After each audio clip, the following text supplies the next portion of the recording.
YouTube, it's Brian Phillips. Look at this. What do we have here? We have a bicycle. That's right. It's not a radio-controlled airplane. This is the Fiido D11. It is an electric bike, 36 volt, 11.6 amp hours, and we have a horn and lights. 250 watt motor, 7 gears, metal pedals, folds here, quick release here. This thing is equipped with all the features you're gonna want. It is an on-road bike. Ours came with some mud flaps that we install in our Unbox. So if you're curious how all that went, we'll have it. Disc brakes, but mechanical, not hydraulic. And we have been very pleased with it. We put a little mount here for later in our video where we use a cell phone to show the GPS speedometer, because even though you can see this thing perfectly fine in the sun, as you can see, it's quite sunny, this doesn't show up on camera very well. And we also have some dark clips so you can get an idea for how it works in the dark, but we didn't want that to be the main focus. The seat comes off. The power plug is extremely simple to unplug and plug back in. This thing is adjustable from here all the way up to here. It's ridiculous. I don't know who's gonna ride it like that, but Megan and I are both gonna use it. I'm about 10% over the weight limit on this bike, and she is well within the weight range. It goes up to 265 pound capacity. I'm about 285. And it does just fine. I've had it up to 40 kilometers an hour, and we will show you some clips. We have hills, very small decline here as we're going this way, and then a little bit of an incline, and we go down the decline and back. So we show both directions, and we show some of the pedaling through with pedal assist and with the throttle that's here.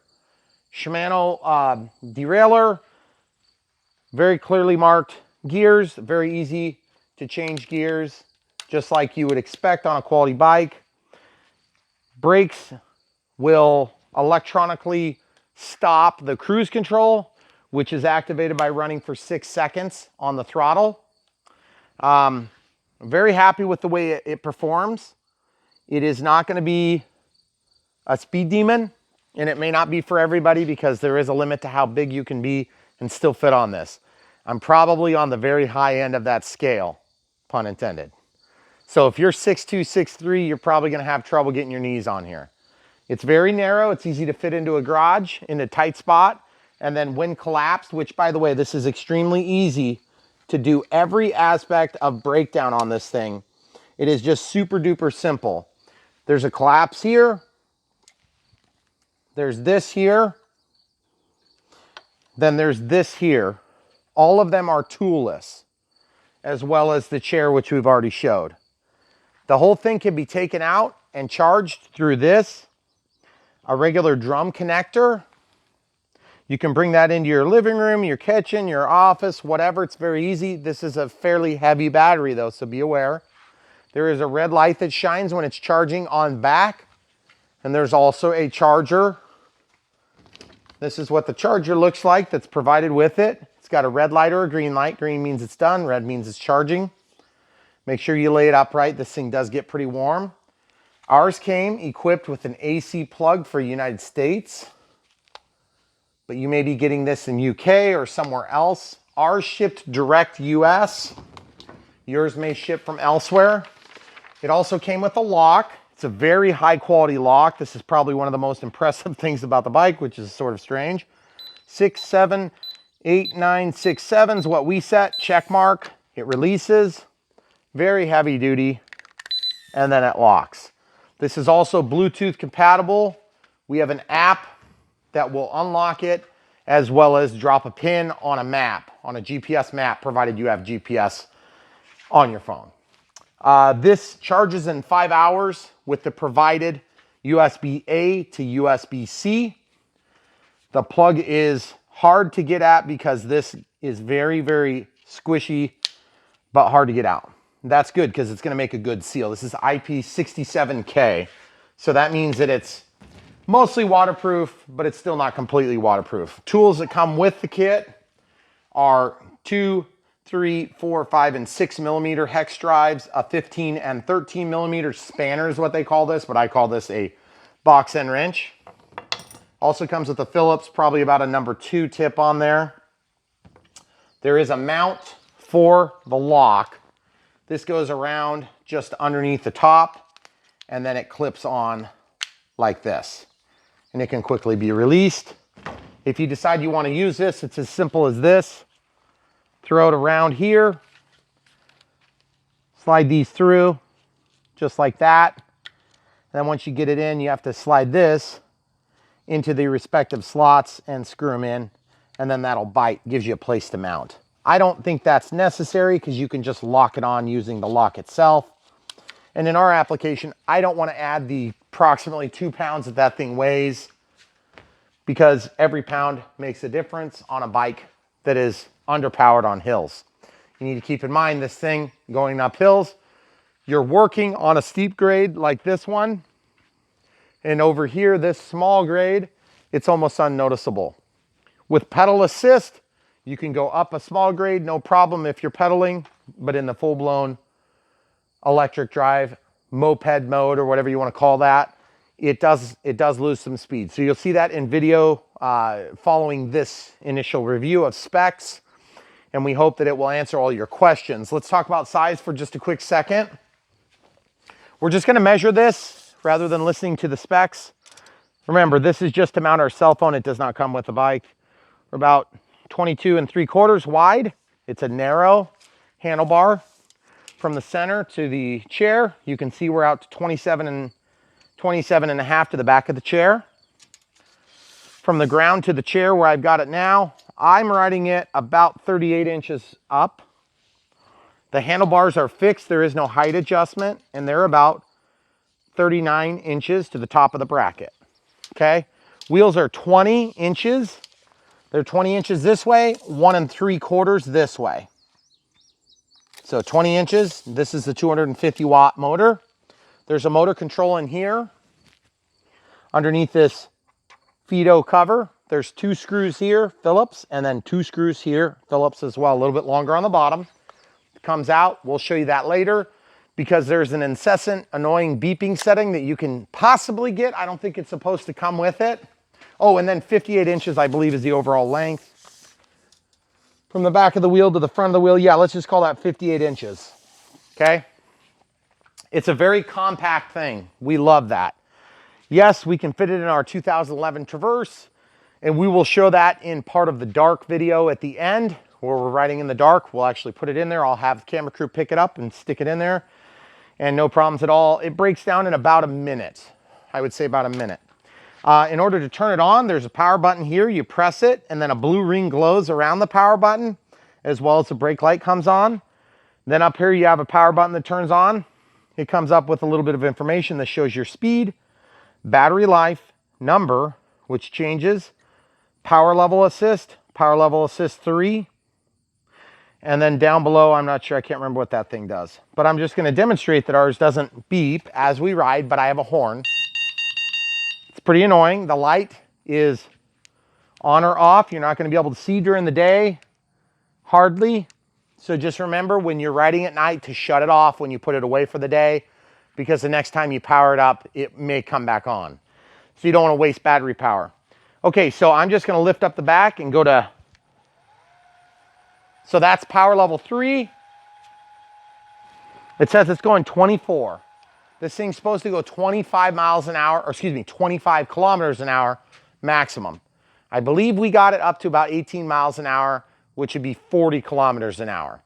At 40, with the pedaling, it's pedal assist at that. That's about as fast as I can get this bike to go, because the gear ratio is such that when you go to the biggest gear or the littlest gear, the highest speed gear, then you will not really be able to push this bike much beyond that. And that's just because of the gear ratio. So that being understood, 40 feels safe, but when you're pedaling hard enough to go 40, this thing really is being punished by a guy my size.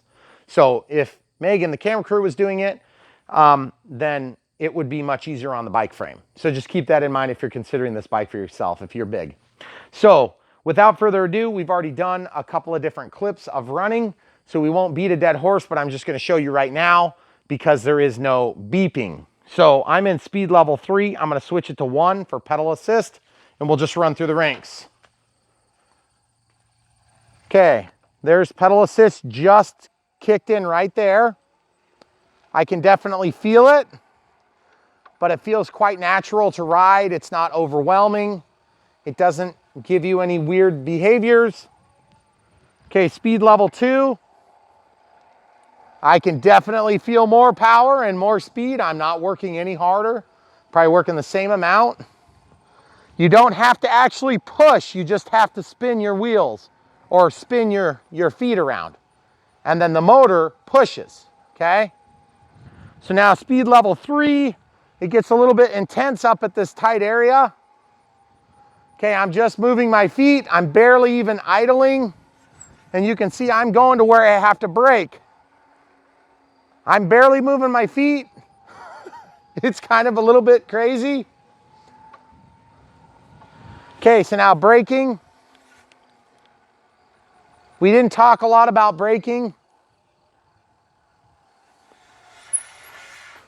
but the braking works well because they're not hydraulic brakes. You don't get maybe as much as you could if they were hydraulic brakes.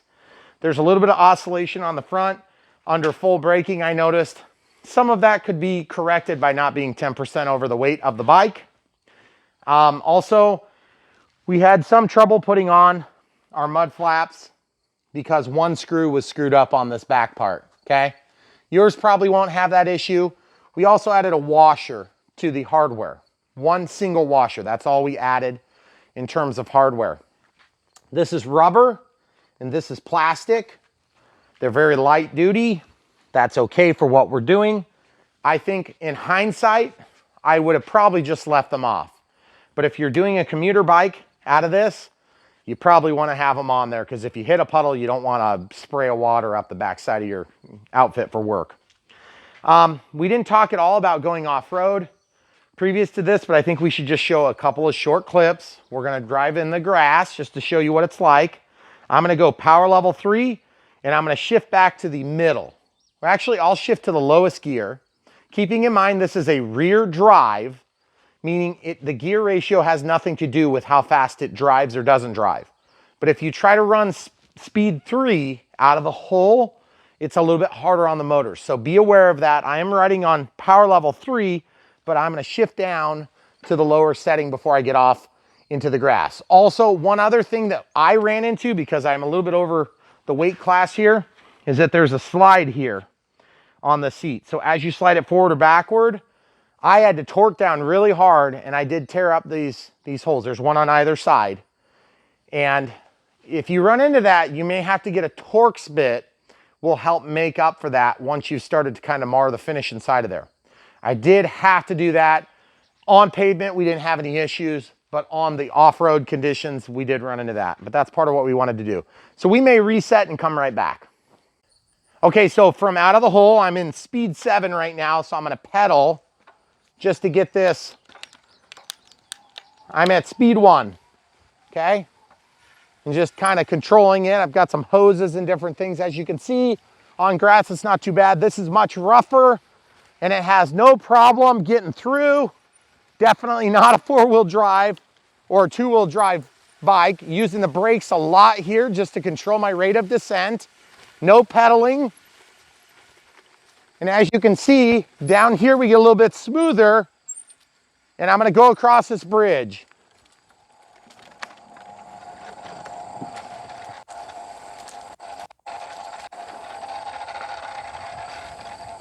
So I'm not sure if you guys can hear it, but the motor gets really upset with you for doing things like this, but that's okay, because this is part of what we're gonna do with this bike. Okay, so the power assist is really nice.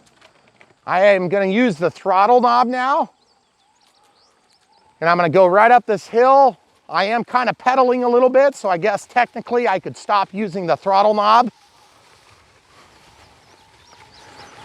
And we'll go all the way up to the driveway. So as you can see, not really a big problem.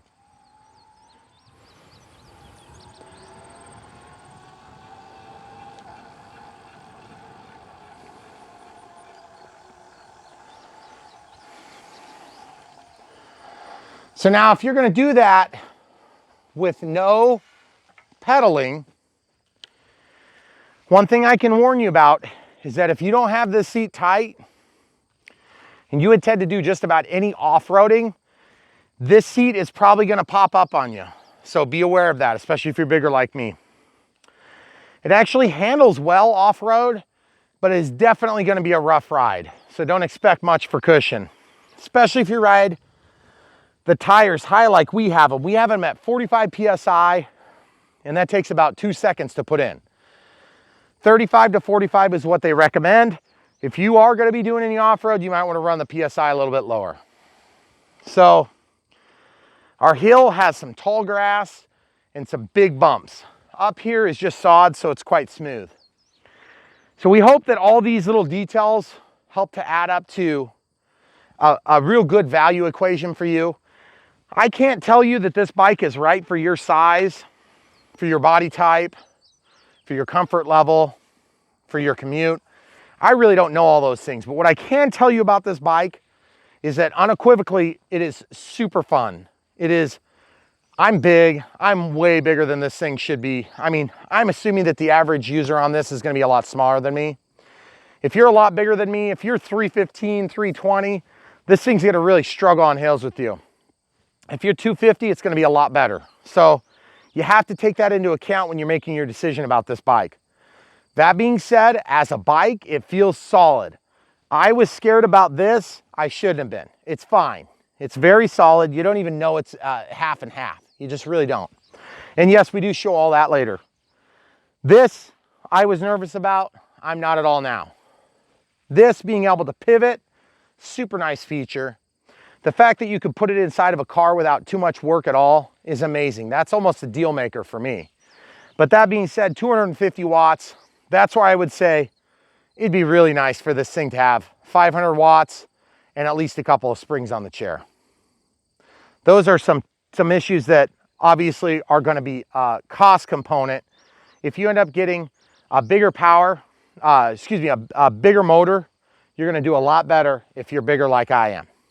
Also, the folding bikes all tend to be kind of small. So if you're going for a folding bike, don't be surprised when the folding bike is small, because it's going to be small. Also, I really like the fact that it's small. So seems somewhat contrary, but at the same time, we need small, but still powerful.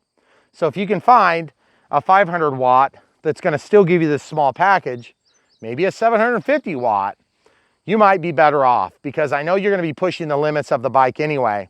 You might as well not also push the limits of the power. So without further ado, 7 hours of charge time on this. We experienced about the same on that. The light changes from red to green. It's very simple. This is pretty heavy. The battery itself is pretty heavy, but the overall bike is only 40.6 pounds with the mud flaps installed. We did measure that on a scale ourselves. We didn't have this on at the time, and we didn't have our lock on at the time. So very happy with the bike overall. I would highly recommend it. If you're into electric bikes at all, if you have a bike that you're sizing yourself out of, and you know, that's what happened to us, is our kids were getting old enough to where they all jumped up a size. Well, mine was the last size, so the oldest took my bike. And so we said, let's try this. Actually, we went to a bike shop and we tried one. And then we realized they wanted like $3,000 for it. And we said, no, that's just too much. So we started looking around and we ended up on this Fiido. And we said, I feel like you're getting a lot of the same value for the $700 or $1,750 or the $2,950 options that we looked at, but in a smaller package that's still going to give us the storage capability that we wanted. So very happy with this. I think this thing's going to be a good fit for some of you out there. And if it's not a good fit for you, stay tuned. We're going to try to hit on a couple more bikes if we can find a few that seem like they're going to hit on more the off-road side of things, because that's really what we need too out here. We have a bike path. We have lots of pavement. It's super fun to get out and ride with the kids. But really at the end of the day, we want to be able to ride on and off-road. And really this one's going to end up probably being Megan's bike because it just fits her frame better. So do you have any thoughts? That's it. Okay, guys, stay tuned. We're going to show you how we disabled that annoying beeping. Beep, beep, beep. You'll see it in some of our videos. So forgive us, but you'll know what we're looking at. All you had to do was open this up and unplug one wire. And if you put on the mud flaps, then you'll be opening it up anyway. So at that point, you can check to see if yours is equipped with that. We unplugged one wire. It was purple, right? Mm-hmm. Some of them are unplugged from the factory on the other side, but they're just left loose. We thought it was a mistake, so we plugged it back in. That's why ours beeped. It's possible that yours will come with it already unplugged, and you may not need to do that step. But if you're getting this and you're overseas, there is hope. You can shut that annoying feature off. It's just as easy as undoing one wire. Also, there are some people that have gone in and changed the tire size, which is one of the settings you can enter into this menu and change some different settings. I'd like to make it say miles per hour instead of kilometers per hour. If we figure it out, we'll come back with a short clip that shows you how to do that.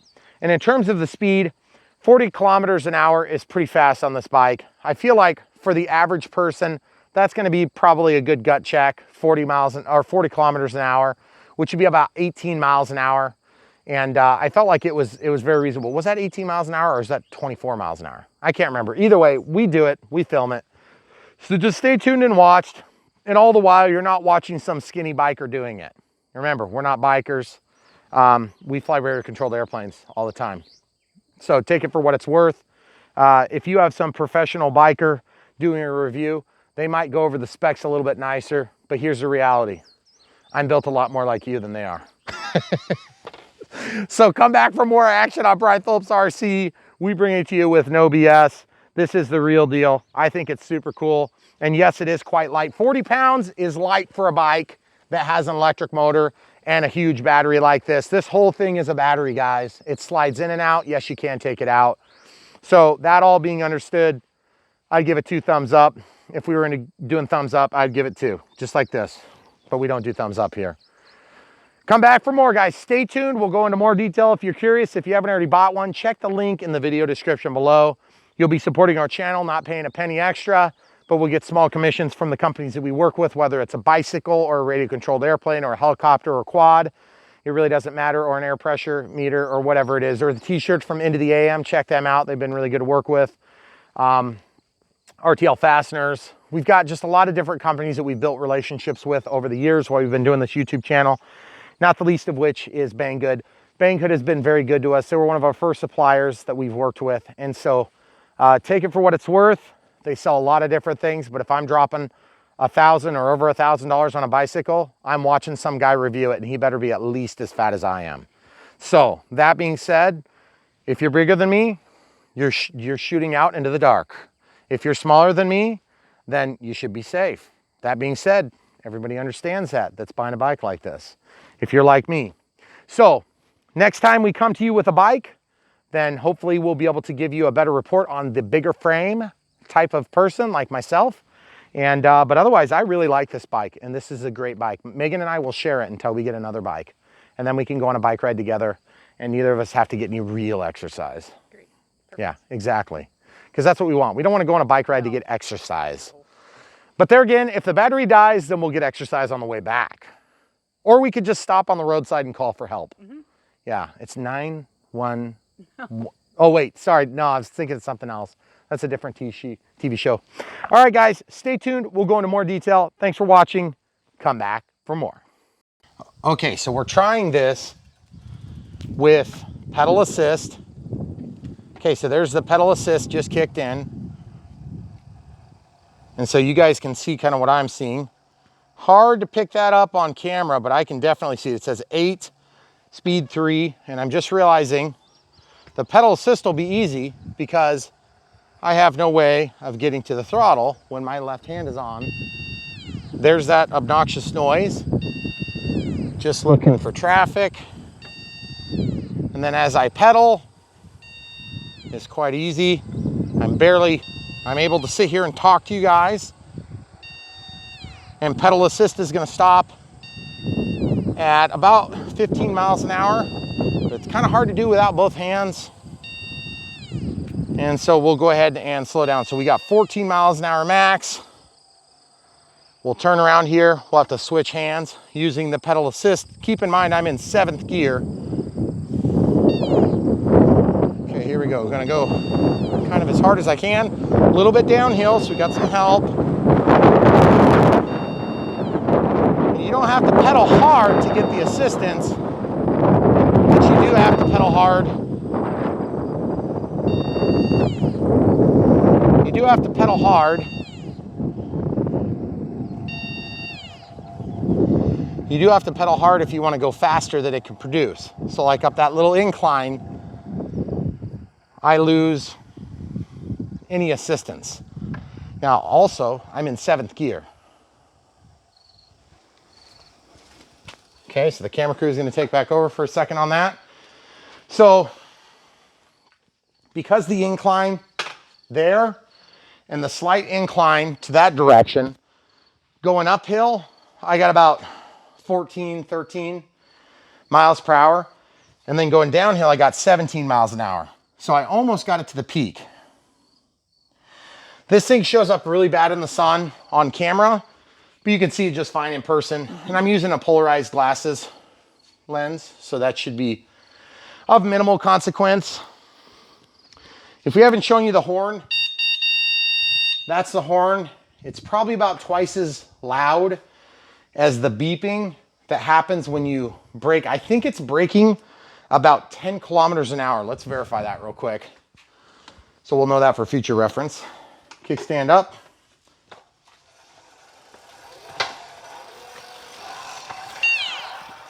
So maybe 15 kilometers. Maybe. You can see how long that runs. Mm-hmm. So having a power assist is really nice. Now the challenge is I'm right-handed. So we're holding the camera in my right hand there. So I'm gonna have to try to figure out if I can do this with my left hand. So we'll pause and come right back. So because all the controls are over here and I'm holding the camera, then I think I'm gonna put this into the middle gear just in case I need a pedal to turn around out there to give it one pedal. But I'm gonna switch this to the middle gear. So we'll go to 3rd. And yes, it's mean to do this without pedaling. So I'm gonna go ahead and pedal. And you can see how nice that went. Didn't give me any problems at all. So we're gonna be in 3rd gear. We're gonna use full assist this time, and I'm gonna attempt to hold in this hand, which would be my left hand. Okay, so I apologize for the crudeness. Okay, so we got the kickstand up. I'm gonna pedal just to get me moving. And here we go. Okay, so pushing down the stick. Okay, so 9. I'm gonna have to put you guys down here where you can see what's going on better.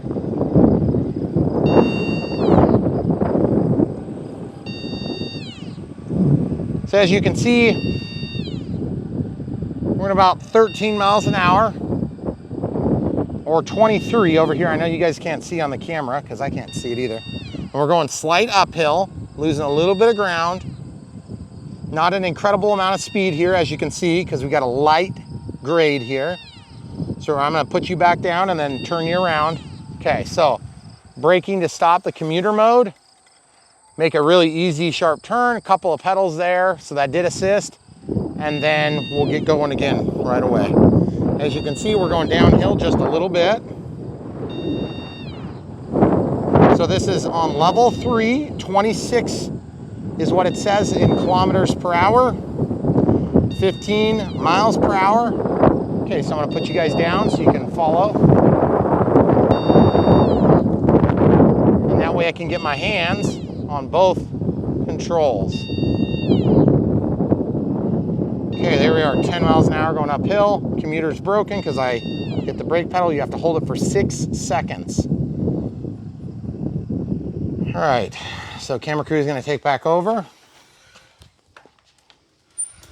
So what we can learn from this exercise is that the thing is not amazingly fast, but it is very fun. It goes up and down small grades. The grade over here is much worse. So that's the next thing we're gonna film. And we're gonna show you going from some speed and then up the hill, and then we'll show you going back down. So hopefully we can figure this out and come right back. All right, so here we go. We're gonna try this full speed test. We're in 3rd gear to start. We got a little bit of downgrade and you guys can watch along. We're at 0 miles an hour and 0 kilometers an hour, of course, and here goes nothing.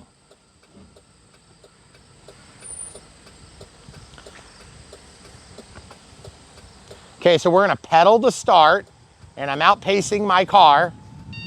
You're gonna have to go quicker than that. I'm catching up. So that's 13 miles an hour.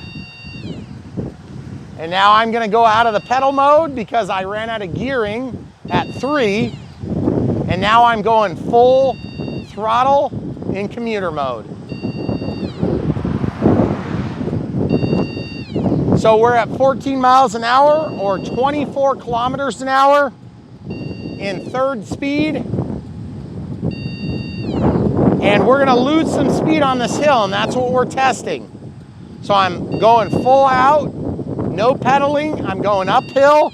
I'm maintaining speed at 14 miles per hour or 24 kilometers an hour.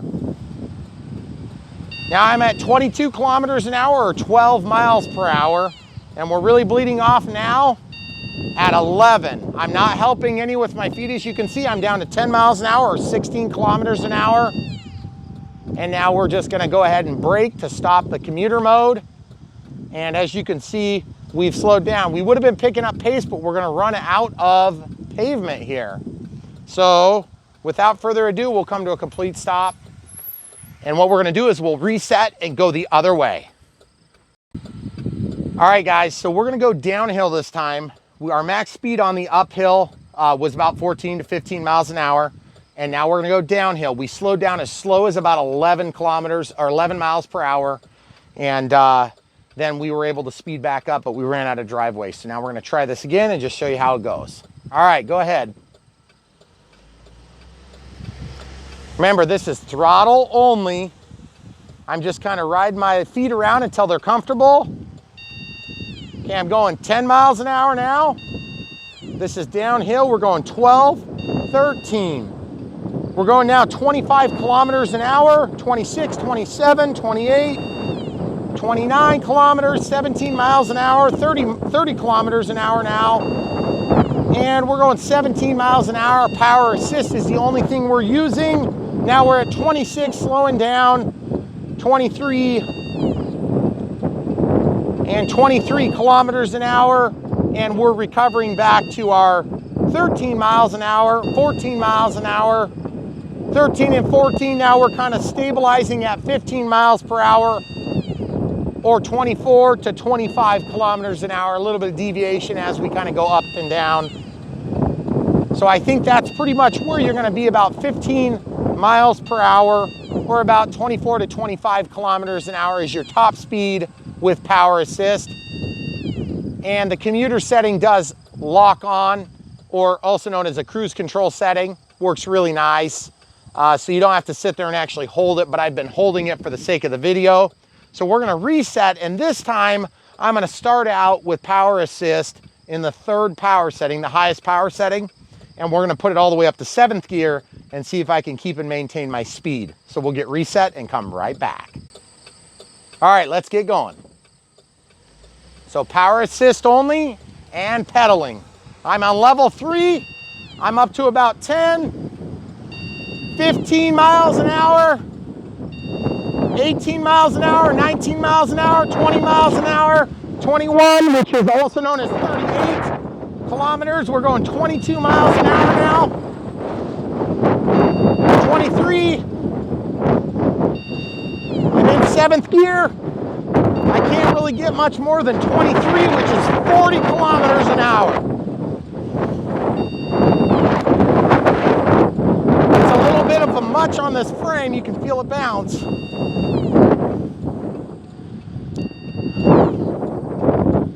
And using the thumb knob for the hill.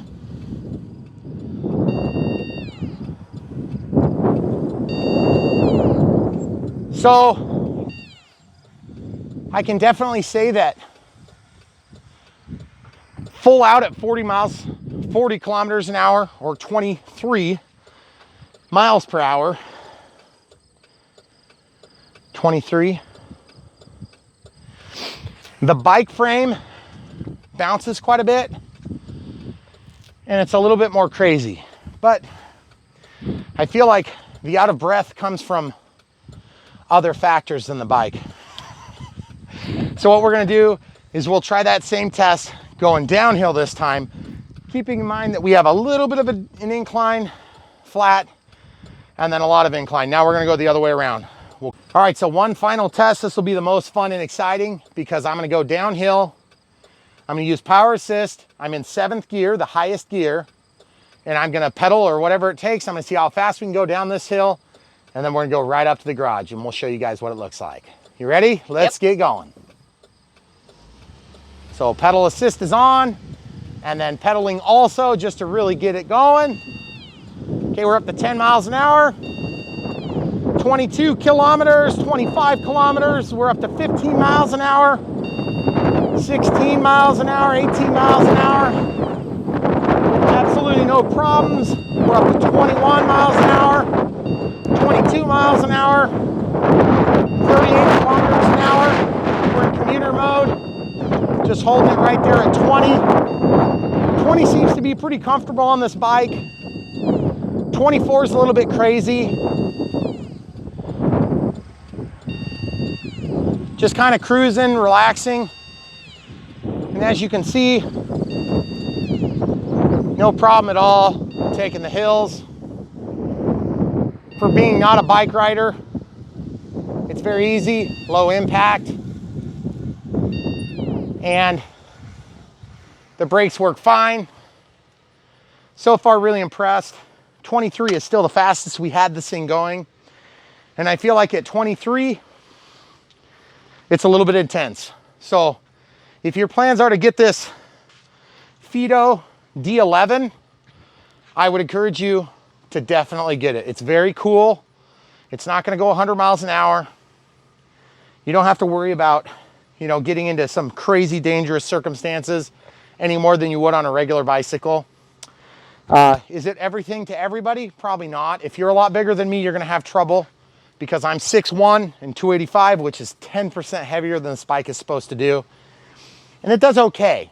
But I feel like if you were in range at 265 and still 6 foot tall, you'd be okay.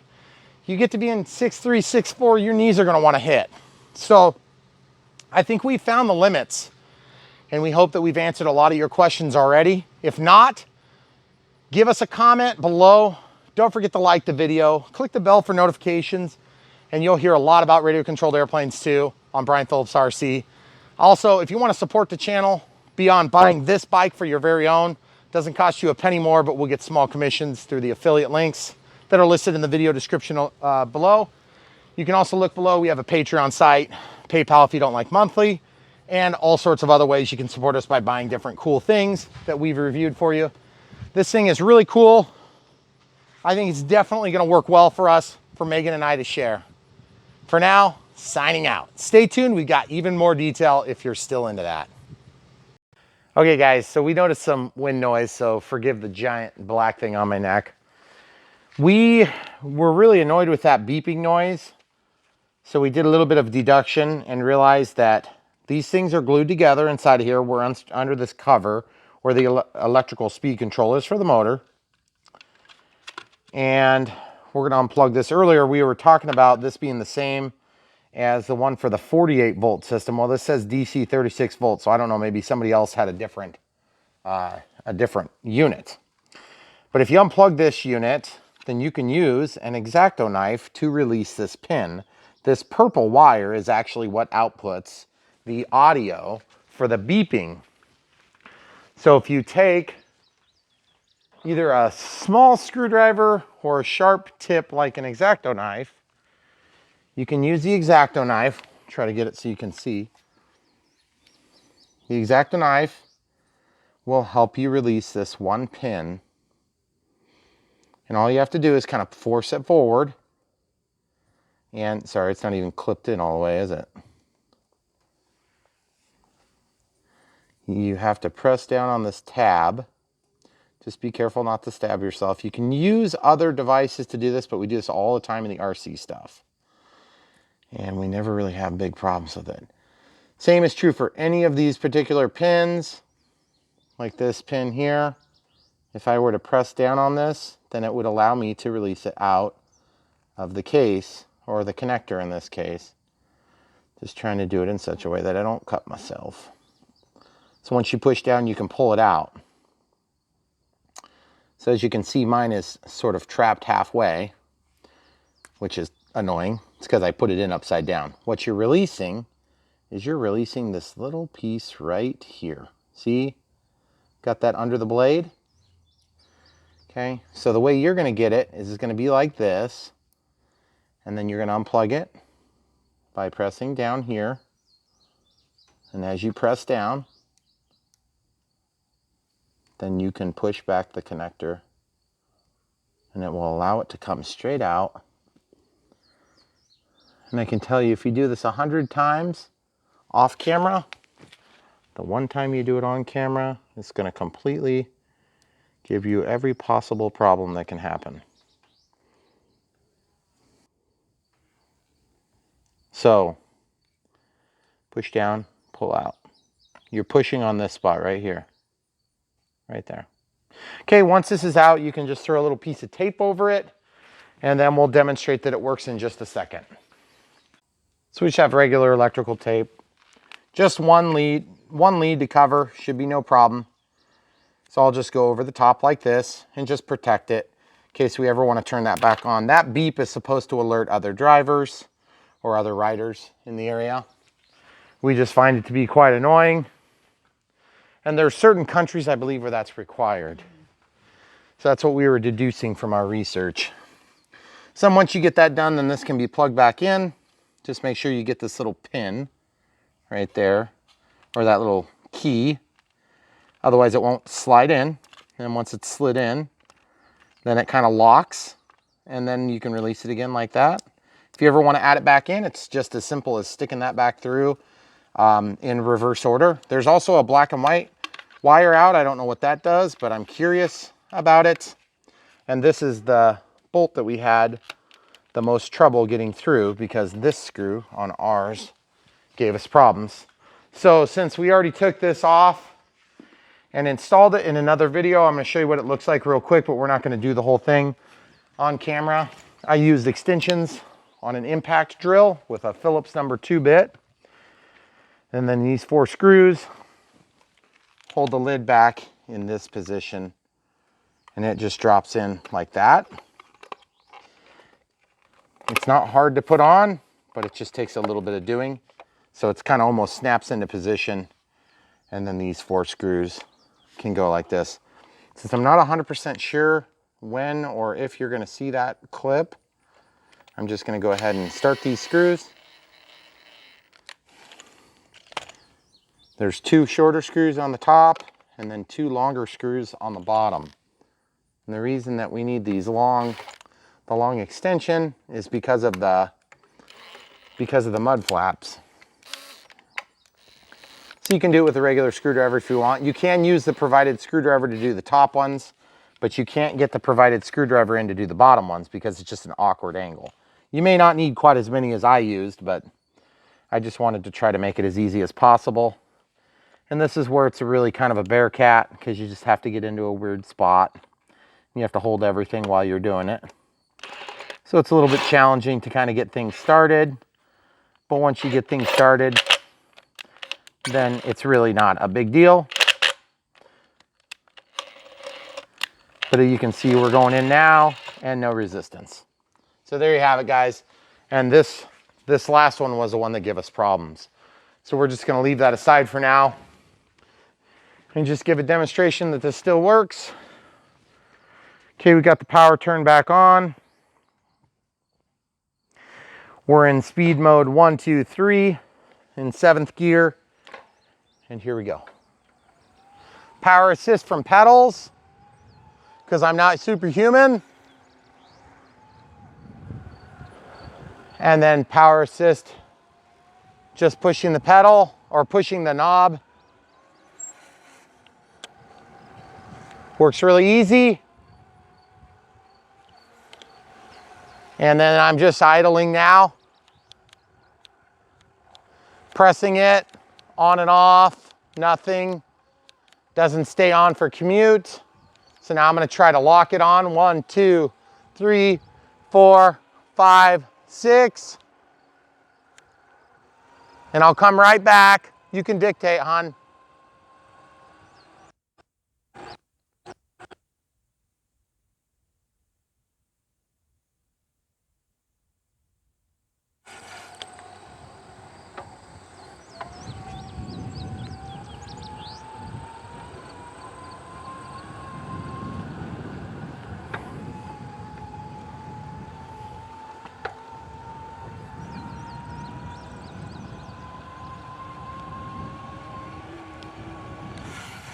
So when I let go, it still gives me, from what I can tell, the cruise control setting, but you don't get that obnoxious beeping.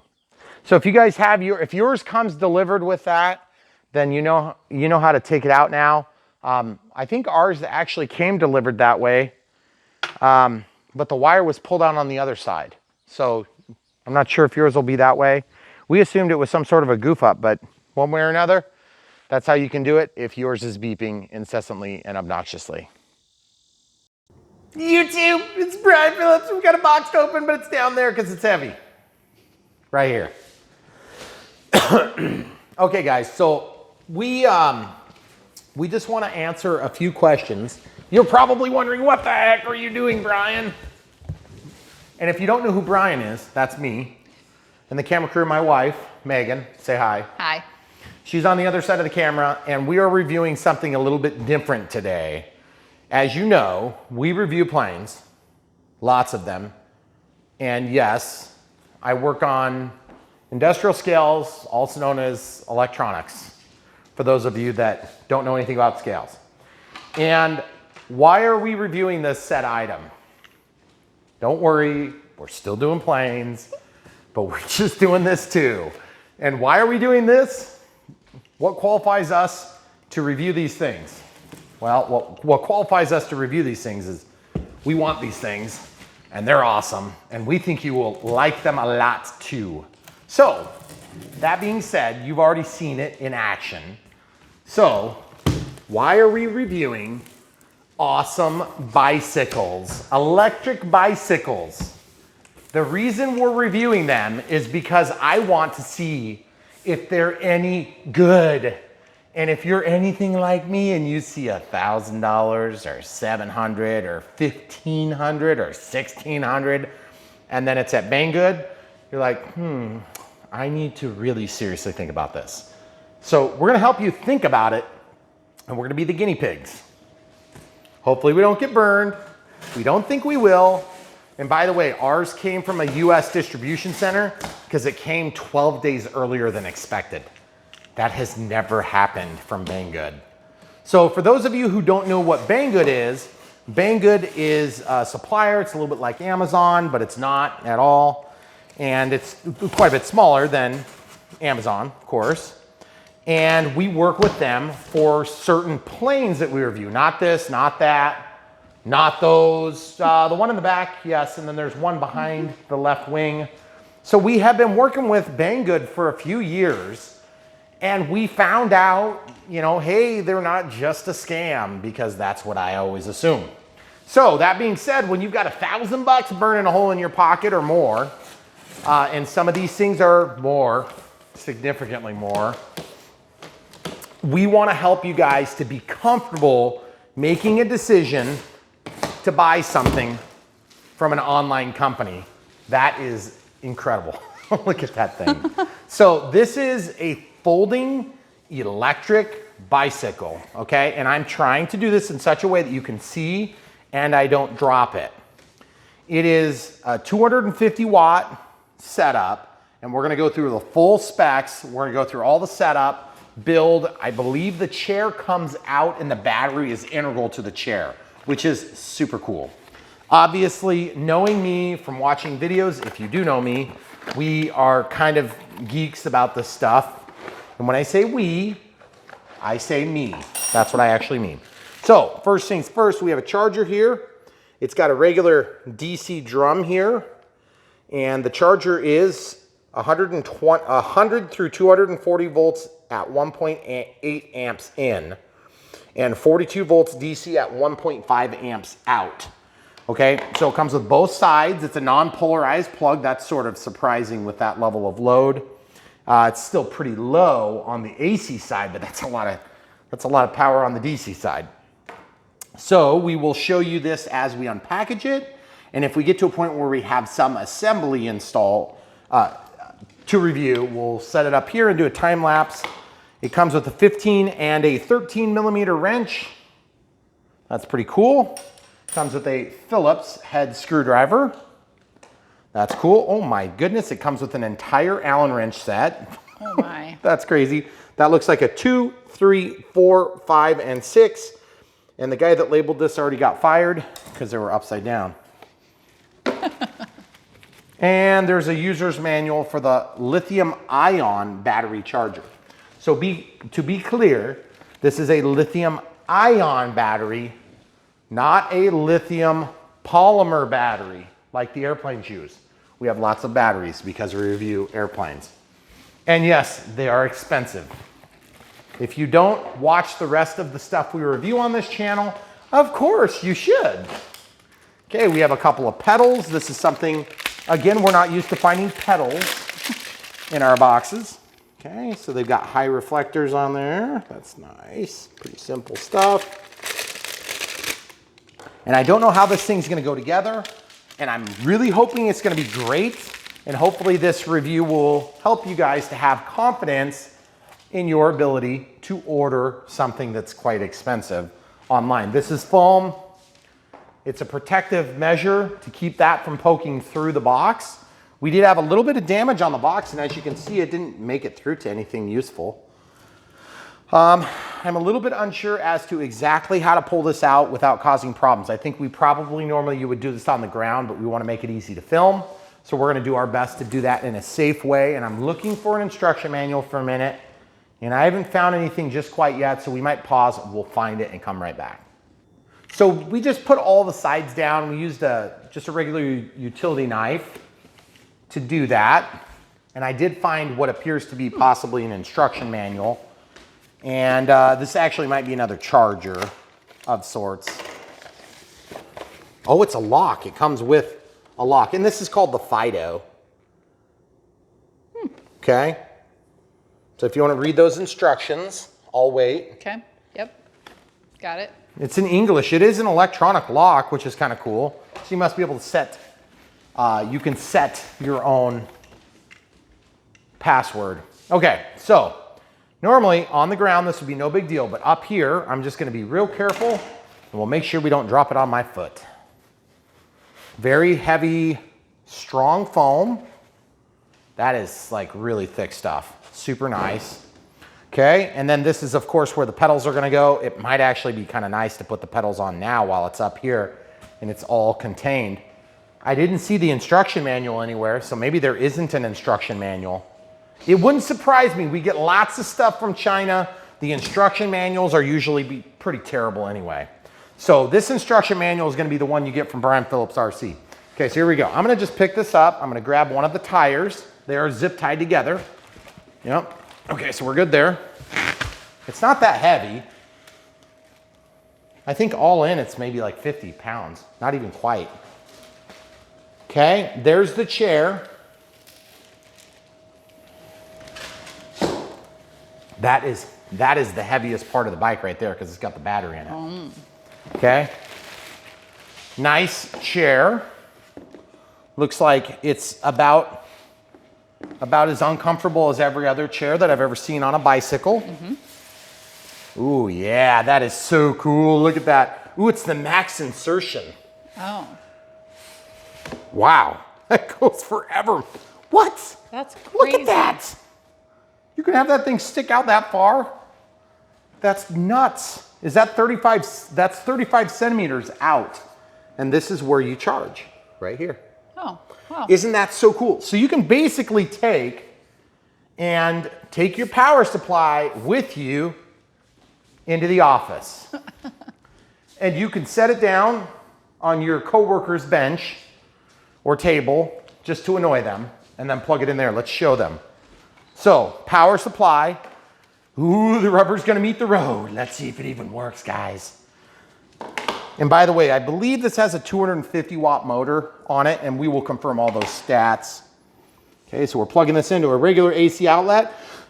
No smoke, no magic smoke yet. By the way, this power supply actually has some heft to it. We have had so many Chinese power supplies that you get out of the box and you're like, there's just nothing in there. Empty case. It's just a wire. Okay, so this goes into the front. Oh, look at that. You can go in and out this way too. Lots of adjustability, that's good. Oh, that is awesome. Wow. You can definitely tell it's charging. Okay, so that's pretty cool. That's very bright. Okay, so going back to the rest of the unbox part, we have zip ties, and this obviously folds. Now, let's give the people an idea of just how small this package is, because this package is dinky, guys. The box isn't so dinky, but this package is dinky. Let's pull out a chair from our dining room table. This is not an unconventional dining room table. And let's just show you how you can stick this right in there. Okay? You can literally have the entire bike. Now, we don't have the pedals on, so we're not trying to pull a fast one here. You can have the whole bike, and then you can charge the seat over there. Nice. So that's pretty awesome, actually, because bikes are ridiculously difficult to store. And even if you're a bike aficionado and you've got racks all over your house to store your hundreds of bikes, it still takes up a lot of space no matter how you slice it. Yeah. Okay, so let's pull this back out from storage under our dining room table. And let's go ahead and take a minute. We'll clean up our stuff and come right back. All right, so 3 things that we noticed when we were kind of cleaning things up. This light changes to a red condition when it's charging, so that's kind of nice. If I were to unplug the load, it goes to green, meaning it's done or some combination therein. So it goes to red when it's charging, okay? Secondly, we noticed that there was English instructions on the back side, and then there's Chinese or whatever language that is on the other side, okay? There is an app that goes with this. Okay, so we'll get that figured out later. For now, the only 2 tools that we have used on this build unbox is just a utility knife, and we're gonna use some side cutters, but I just wanna demonstrate that you could also use scissors, and you could use the utility knife if you really wanted to cut the zip ties. So let's show them on this one here. This one, we can cut this here with scissors, okay? Nothing too spectacular there. Just want to show you that you don't need a lot of tools. I am going to use side cutters because that's what I'm used to. And I got some mechanic gloves. So this is a latch that's used to latch the bike when it's folded. There's a big protective spring that keeps the wires from getting pinched. So that's good. You can see the big heavy welds here. They look pretty clean too. That's always good. Nice paint job. And next up, we're gonna cut this off. I'm just kind of working through. We did print a manual. I forgot that there was a manual available online. You can see the motor here. It says it's Xeon, I can't read that. Can you show them? It's kind of like right here. Oh, yep. Yeah, so it's 250 watts. And that's important because 250 watts is on the smaller side now for many of these. It's just really incredibly good packaging. I'm super surprised. I'm kind of taken back. I didn't know what I was gonna get when I got this thing. And that's a Shimano derailleur. That's really good. Somewhat of an industry standard. We have a single gear here, and then back here we've got 1, 2, 3, 4, 5, 6, 7 speeds. So that's very good. Now I'm gonna cut this part to get this loose, and I'm gonna be careful I don't cut the tires. You may notice that these wheels are short. They're not very big wheels, and that's just because this is a folding bike. The folding bikes this is a Fender, okay. So you can choose to install the Fender or not, and I'm just gonna take a look at this here. It's kind of caught up on something right now. I just don't wanna drop it or scratch the finish on something. Oh, I'm caught here. I'm caught here. Yep, it was just the brake. Okay, so we've got what appears to be a Fender, possibly a basket adapter. It's got some hardware in there. So we'll come right into that right now while we're unpacking this whole thing. We go into a lot of detail on the channel when we do reviews. We cover details that others might not cover, but we always try to keep that at the end of the video. So if you just want to see it run and see if it's any good, then you can do that. Oh, so that's rubber. Okay. It's covered in plastic to keep it from being damaged. And then there's this rubber boot. I don't know which direction that goes, but we'll find out from the instructions. And then there's some adapters here in hardware. I'm not even sure if we're gonna do the mud flaps. We haven't really discussed it yet. Okay, I've got that rubber thing on the end too. Looks like a mounting bracket. It's really light. It's kind of got a little bit of suppleness to it. It's almost soft, if you will. Then we have this thing, which is not going to come out of here unless I cut this a little bit wider. And I'm not sure if this is like a basket adapter or if that's just how we hold up this stuff. So we'll just lay this aside for now, have that available for later recovery. And as you can see, we decided to put it back up on the counter. This appears to be a light, which is nice. And it's got a protective film over it. That's always good. I'd like to cut this, but I think I'll save that for last, just in case it wants to splay out on us. Okay, so this is the power cord. This is how you power the bike from the included battery. Okay, so it's got a 3-prong keyed plug. This is just a spring-loaded thing. Coily cable, retractable cable there. So that's very robust, strong cable. That's nice. And then of course we have the handlebar over here. That's gonna kind of pivot up, and I'm thinking that might be the next wise step to take. We have this up here so you guys can see good. You know what, before we do this, why don't we just put the pedals on? Because we can. Okay. Were there any special instructions on the pedals? Nope, you just There is a need- left and a right, correct? Yes, and you'll need the 15 millimeter. They call it a spanner, which is also known as a box end wrench in North America. So I'm gonna just run this. I don't know which one's which, but you'll know as soon as you try to screw it in and it's going the wrong way. Because like they are threaded in the correct direction. And it looks like you don't have to actually take this apart to fold it. That's one of the concerns I had, was that you're not going to be able to take it apart necessarily when you get to your destination. Is that starting? Oh, there we go. That's awkward to get that one going. Let's see if I can go to a different spot. So if you guys are thinking about doing this on an evening, for us, we started this build at what, like 8? I think it was later than that. I have to lift this before I can get to it, unfortunately. Oh, okay. Okay, so no big deal, just making sure it's not gonna tip on me. So far, so good. It's actually been really easy. Yeah. This goes up in here. All the cabling is tied tight, and you have to be mindful how that, you see what's happening there? The cables are tied tight. So if you look, this doesn't look like it's gonna be long enough. So I think I'm gonna have to potentially release this. I'm not sure though. All this stuff on plugs does it? I can't tell.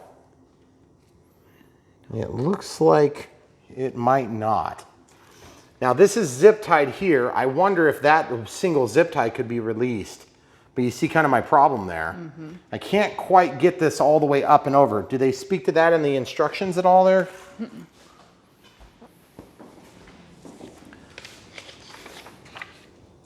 Do they say we have to release that thing first? Ooh, we could try that. I think that'll allow us to pivot the handlebar. So this is a quick release mechanism here. I'm gonna pull this tab down. And then that's gonna allow this to slide. Yep, so that worked perfectly, or will work perfectly. So I can slide that all the way to one side, and that allows you to get this into the upright condition. And then this does require a tool here, or does it? No, I think it should snap. It just, I don't think it just snaps. You gotta have a release somehow. You see this? This locks into that lip. This lip can be opened. Does the instruction manual speak to that? Oh, here it is. This gets released, then this goes, then it drops down, then you put this back up tight, and they even have a small piece of squishy, rubbery stuff here to allow this to bump into the steel. So can you show that again? You want to show from the other side maybe? So from over here, we still have this loose, by the way. Okay, so you push this down, then you're allowed to pull that whole mechanism down. See that spring loaded? Oh, okay. So you can technically do it without, it just gets out of the way. Okay. So then that locks this part, and then you can put this back to the center where you can see the ribs, the ribbing there. Then you should be able to just pull this down and lock it. Yep, that locks it in place. It's pretty sturdy right now. We might need to tighten this just a hair. So we'll just go up, tighten this a couple of half turns, and then really, really wail on it. That's on there way tighter than it was. So that's great. I think the next step is to just expand it, but I'm gonna see if I can get to this now that we have the handlebar out of the way. And just try to spin this a little bit. I'll have to walk the wheel forward. Now we should be able to get this in there.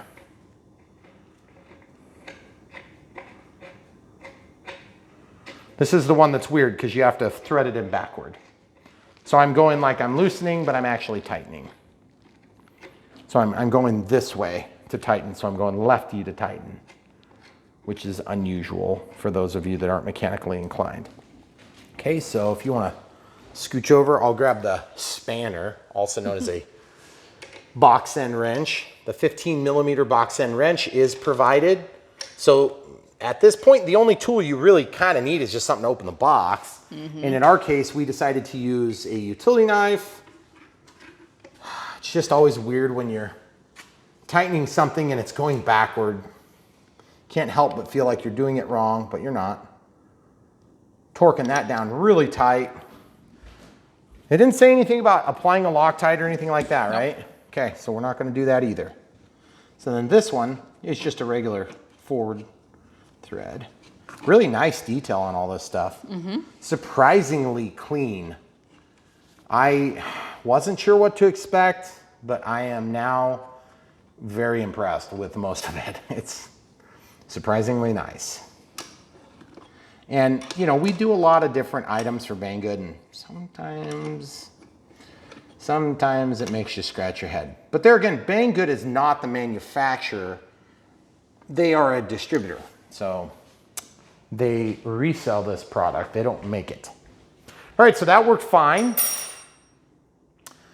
Now we need to let this thing fold out, and we want to be careful because I don't know if there is a kickstand included on this bike. Yes, there is. Oh, that is awesome. Okay, cutting this. It's amazing to me how many bikes that cost thousands of dollars that don't include a kickstand. Yeah. Like, really? You got to charge me another 30 or 40 bucks or 50 or 80 or 100 bucks when I'm already spending $1,000 on a bike? I guess it depends on how you store your bike, and that is a real issue. Okay, so this is probably going to be a little bit different. It does stand up on its own, but we have the foam block under it. So this one's going to go like this, okay? And then there's a release. I don't know if we're going to have to tighten this, so we'll just kind of do this on a very careful basis. I do not want everything to fall apart on me because this is going to move. This could be kind of awkward, so please laugh if you wish when I drop it off of our kitchen counter. I'm just kind of floored how easy this has gone. This is crazy. Okay, well, that's done. A couple thoughts too about the reliability and security of this. You can still ride this bike without a chair, so goodness gracious. They've just really set this thing up nice. Okay, so we are going to look at the brakes real quick while we're up here. We'll take all the rest of the foam off, and there's no reason why we shouldn't take a few minutes and don't get that stuck in your wheel. I'm actually going to just real carefully stick that up there because I know that I'm not going to need that at the moment. I don't know, I was a little bit concerned about the masculine look of this bike, or rather the lack therein. I don't know if that's going to be an issue for you guys, but I like the way it looks a lot.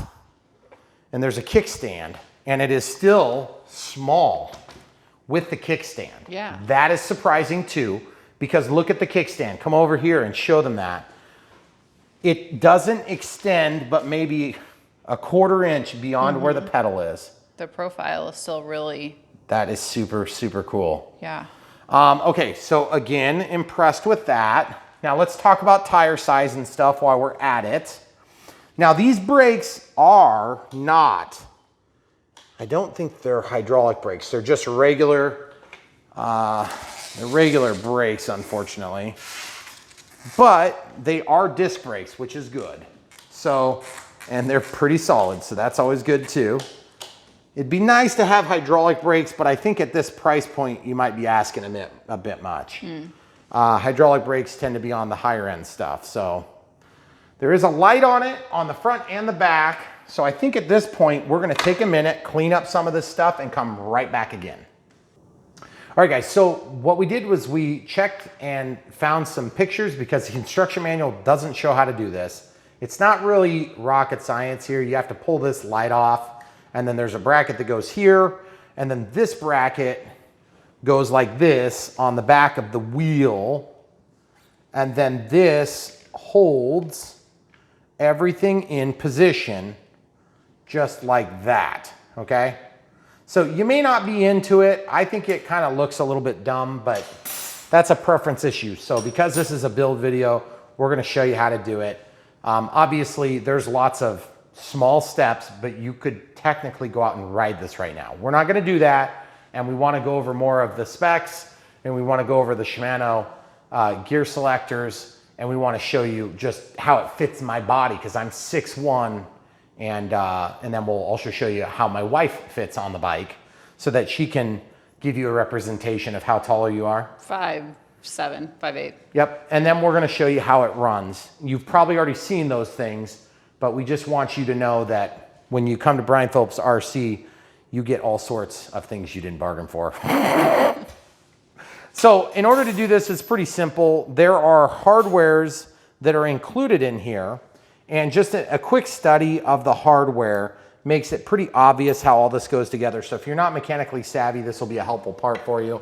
Take the 15 millimeter, break this free so that, well, actually I'm gonna break this side so I can see a little better. If you don't quite have enough strength to get this broken free, you may need to use another tool because that is pretty tight on there. And that's actually a great problem to have right now. Also, they do include these Allen wrenches, and I think that's what we're gonna need here. Second size down, so why don't we start there just because then it'll be easier. Again, very tight, that's a good thing. I always love it when I get equipment and it's hard to take it apart because that means that somebody actually applied torque to it and torqued it together. Anymore, it seems like when you get stuff online, you never know what you're gonna get, and that's part of the reason why we're doing this video, because this is an expensive item and we wanna make sure that you guys are satisfied. And so far, we're very satisfied. We haven't even ridden the thing. I mean, there's still some things that could go wrong, but you know, like not working for some reason, which we'll share that too. We're not afraid to share that at all. Okay, so this comes right out. Since we don't really have a diagram, I have to assume that this just goes straight through, and then it goes right in there, and you just thread that back in, and then this height can be adjusted so you get clearance on your wheel, okay? So I don't know how long this battery is gonna take to charge, but it's gonna be definitely challenging not to try to ride this before that battery is charged, because you know I'm gonna wanna go out and try this tonight, even though it's 10 o'clock at night. Okay, so if you guys are buying this thing to use as a, like a simple commuter bike, the thing that's really nice about it is that it's quite light, and we'll speak to that in more detail later, or before in this case. Kind of hard to get your fingers in there and do this last step, I can definitely say. Okay, so as you can see, I'm kind of having to struggle to get in there. It'd be nice if I had a nut driver, or not a nut driver, but just a hex driver there. Of course, if I turn it the right way, that also helps. That would make this, because you could reach in there and do it easier. Okay, but definitely not prohibitive. You know, if you don't have a lot of tools, then this bike would be a good one for you. All you have to have is a knife to get the thing opened up, and you could probably use a kitchen knife if you needed to. Okay, so I don't know how high we want that, so I'm just gonna defer to that height right now. Okay, and this can be bent a little bit. Okay, so I'm gonna torque that down while holding the light. Okay, that held that in position just fine. Everything feels pretty good. So now we have to get this broke free. Now I'm just gonna show you a trick that should work for most people. This is a crescent wrench. Crescent wrenches are cheap. You can get something like this at the store for like $3, $5, $10. Depending on what quality you get, I think I spent $6 or $7 for this thing. It's got a dipped handle, okay? This is just gonna give me a little bit more torque and I'll be able to more easily break this free. So I'm just gonna hold the bike, brace it, and then, geez, that thing is on there really tight. I mean, like I said though, that's a great problem. I'm actually very happy that that's hard to break free. Am I missing something though? Do we have, no, I don't see anything. Sometimes they have like a key in there that will prevent you from taking it off. Oh my goodness. All right, we're gonna take a second and check on this and come right back. You don't need that. Sorry guys, we realized our failure and immediately tried to correct it. It's gonna go like this, okay? And then that's gonna screw into the assembly there. Well, I'm not sure if that's the right one though. We might need to, yeah, that one's a small one. They have longer ones and wider ones. So we just have to find the one that threads in there. And once we find the correct one, we'll tell you which one it is. Okay, so that goes in there. Yeah, guys, sorry about that. So we're gonna put a washer in there on either side. I have to assume that the washers are for this. Okay, so it'll be something like that. Just like this, okay? And that's gonna go on top. I am not 100% sure. It would have been nice if we had instructions specifically for this part. It's possible that there's instructions somewhere, we've missed them. Okay, so that's on there loosely now. Okay, I need to reposition the bike. Just move this one out of the way. And this has been working out really nice to put this on the counter actually. It's not too big. It's definitely not too heavy to move and manipulate up here. Okay, so we're gonna get the other bigger one. And now I'm just torn. Does it go like this or does it must go on the outside like this, right? Yeah, okay. if we're going by the picture. Okay, good. We found a picture. That's how we're doing this. Yep, one picture. Well, there was like 2 angles, right? Or did we just find just one? the one. Okay. All right, so this, by the way, that's the squishy part. So if you hit it with your leg, you won't be injured. Ooh, you know what? I'm not sure that bottom washer goes on. We're probably gonna find out we need it somewhere else shortly. Okay. So now that that's on there, we can see just how difficult it is to get that braced. I don't think it's gonna be very hard because you've got this piece that's got a little groove in it. Oh. Then you've got this piece that has a place to receive bolts. Now, I believe this is gonna pass through like that. Then it's gonna go to the underside. Okay, like this is gonna be under here. Can you show the people the threads exposed? See? Yep. And this is just gonna go in here and trap it, just like that. I believe that's how that works. There are gonna be washers in here too. Nope, no washers. The washers do not fit. And I'm just test fitting. Yep, there's 2 smaller ones. And then there's also these black ones. And I think it's possible these black ones are the ones. That would make sense. Not 100% certain though. So we're gonna have to test. Now they did provide a Phillips screwdriver, number 2 looking screwdriver probably. And then that goes through. But is that really gonna go through the plastic? I don't feel like it's long enough. But the other silver ones, would they be for the back They're fender? for the back ones. I'm almost certain of it. So we'll see if this works. So we've got 2 black screws. This is gonna be dropped in behind, just like this, so you can see the threads. And then I don't think that's gonna reach. Well, if it does, it's like the exact right length. But I guess that's true. You don't want a lot of extra length or you'll hit the tire. Okay. Now, I'm not sure if this is gonna prevent it from being collapsed. But I guess my one thought would be, why didn't they just assemble this at the factory?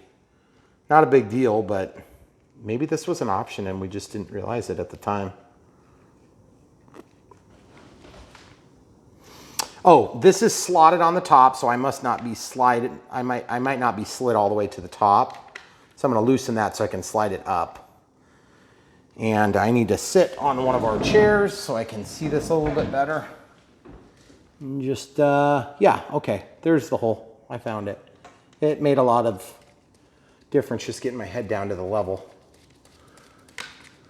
Okay, so started that one. Now I'm trying to start the other one as well. There it goes. It's biting pretty tight now. I think that's gonna work. You wanna give them another angle from the side over there on the kitchen side, kitchen sink side.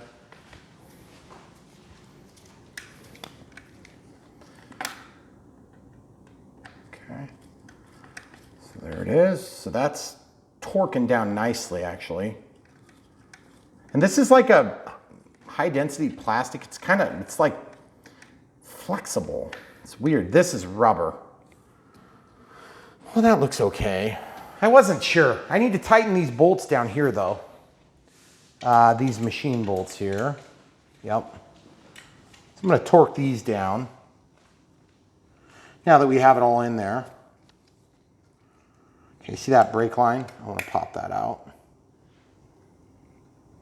Okay, so that's torqued. I'm going to torque this side. This has been a really easy install. There's just like nothing to it. I mean, this is way easier than a Dynam. Oh yeah. For those of you that are watching this and don't know what a Dynam is, it's a particular type of radio-controlled aircraft that we love. We love to hate. Which is funny because I still would have done every one we did. I know you would have. Okay, so this is the splash guard mud flap for the back. There's a hole that you pass through here, and that hooks onto this hole, right, like that. And then this one goes down here. So pretty simple stuff. I'm actually a little bit concerned. No, actually we have 2 washers and we have 2 bolts and 1 nut. This is the only one. See, there's a big one and a small one and a small one and 2 washers and 1 lock nut. So I don't know what the lock nut's for. That makes me a little bit concerned. I also wonder if those might have been correctly used over here. I can't tell. Because yeah, that looks pretty good. Like it definitely is bit on there. I can't say there's any concern. Now we get to figure out which one fits and how. Here, so I can see better. So I'm going to just try this with one of the washers. And if I can get my fingers in here, this is going to be a real bear cat to get this part on. Because I'm going to have to come at it from an angle. Okay. Okay, so those are threading in pretty much the way I expected. So it's a smaller one there. Then this one here has nothing to capture it. So I wonder if we have to just pull this out. There's 2 screws up here. Let's see if we can find, yeah, we might have to take that off. Let's see if the provided screwdriver gives us access. Yes, it does. That's surprising. I didn't expect that. I thought I was going to have to get a smaller precision screwdriver. Okay, so now inside of here, I'm going to lay these screws down real carefully because I don't know if that's a weird size or not. Okay, so I've got those 2 screws off. And right inside of here, oh, it looks like there's 2 more screws that hold this cover on. And they are right here. Okay, so we're going to try this. Ooh, that screw doesn't feel very good. Wonder if we've done something wrong here. Oh, it's just, does it pop off? That is, looks like a speed controller, like a motor controller. Electronic speed controller of sorts for the motor. Okay, so this one here,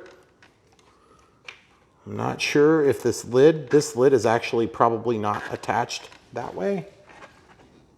Yeah, is that going to give you access anyway? Nope, there's nut zerts in there.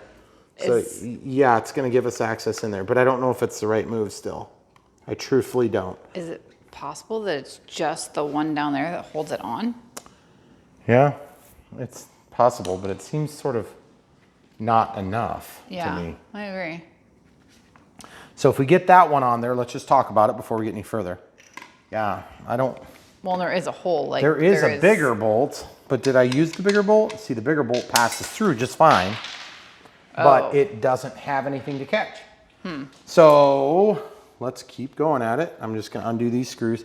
This one feels bad.